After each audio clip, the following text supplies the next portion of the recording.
So today we'll be unboxing one of the most popular radio transmitter from Flysky, the FS-i6X. So Flysky offers three beginner-friendly radio transmitters: the FS-i6S, FS-i6X, FS-i6. FS-i6 has a 6-channel receiver. The i6X has a 10-channel receiver, and the FS-i6S has a touchscreen display here and a few modifications with the buttons. The transmitter is bit new as it has a touchscreen also, but even it also has a 10-channel receiver. These are like the major difference between the three transmitters. So here today we have the FS-i6X. The box is kept clean and simple. I got it from Zbotic. I paid around 4,500 for it. So I'll drop the link in the description, you can check it out. Let me unbox it.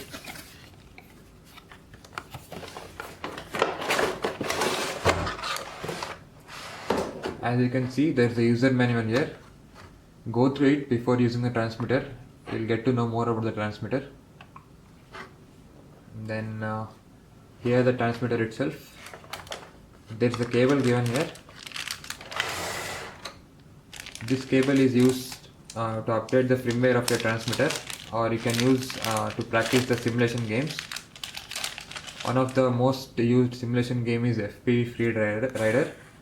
It is free to download. I'll drop the link in the description. You can download and try it. So this pin just insert into your PC or laptop, and this to your transmitter to update the firmware or to try the simulation games. I'll keep it aside.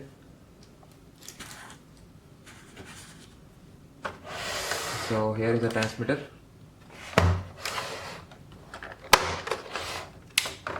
So when I open the box, you can see there is no receiver because I have already attached it to my drone. I'll attach some pics here in the video so you can have a look at it, how the receiver looks.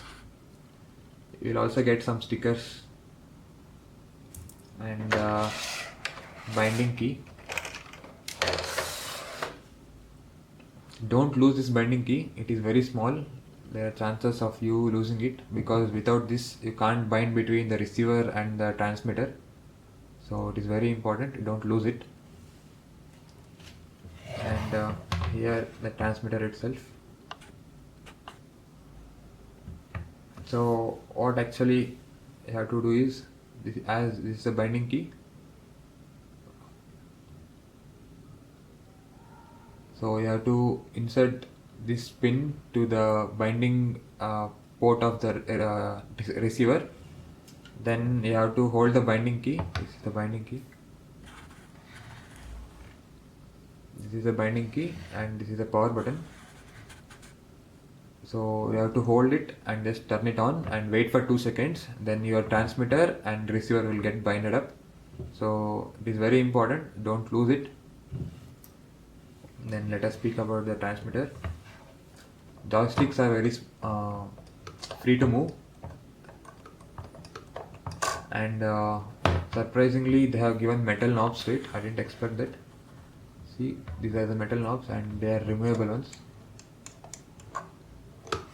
Both sides will get the metal knobs, and the left joystick is free to move. It has no springs attached, and the right has a spring.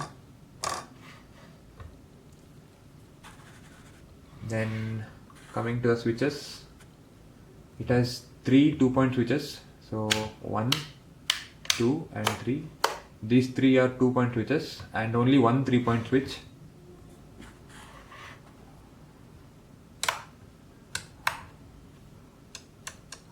Yeah, I think it's visible now. And you'll get two adjustable knobs. And if you just go down, you'll be getting a trim keys here.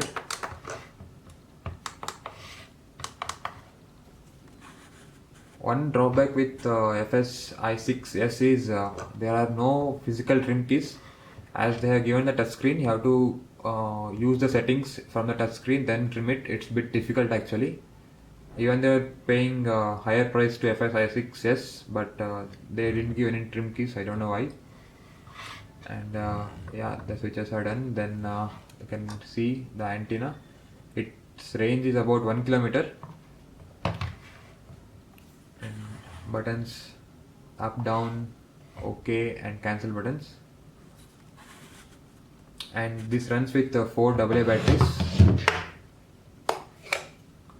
4 AA batteries. So as I have shown the cable, this end of the cable you have to insert it here, then this to your PC or laptop, then the both transmitter and PC will be connected. You can update the firmware or practice the simulation games. The build quality is actually good. Even though it's made up of plastic, it's very sturdy, and the thickness is about my 2 fingers. And yeah, that's it. So as it was unboxing video, I kept it short and simple. So do let me know in the comments if you want a proper video where I'll be binding this transmitter to receiver, and also I'll be telling what settings you have to change to make your drone fly properly. Thank you for watching the video.